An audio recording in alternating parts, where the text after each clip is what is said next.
এতিয়া সেইখন নহয়, এতিয়াতো আমি বহুত আগবাঢ়ি গ'লো।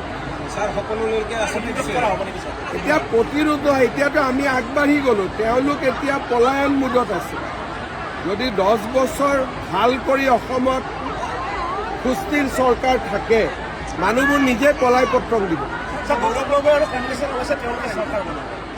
বনাব পাৰে পাকিস্তানে। আগতে জুবিন গাৰ্গৰ চাৰ্জশ্বিটখন হৈ গ'ল। কাইলৈ সংবিধান সভাৰ অধিৱেশন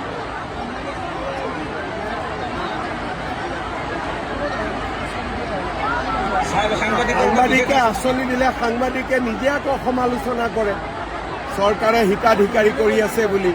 এইটো দি দিলে আকৌ আপোনালোকে লিখিব নোৱাৰা হ'ব। চেষ্টা কৰিম। এতিয়া সেইখন নহয়, এতিয়াতো আমি বহুত আগবাঢ়ি গ'লো। এতিয়া প্ৰতিৰোধ নহয়, এতিয়াতো আমি আগবাঢ়ি গ'লো। তেওঁলোক এতিয়া পলায়ন মুডত আছে।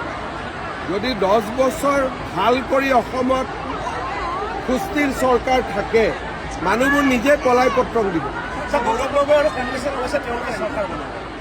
বনাব পাৰে পাকিস্তানে। আগতে জুবিন গাৰ্গৰ চাৰ্জশ্বিটখন হৈ গ'ল। কাইলৈ সংবিধান সভাৰ অধিৱেশন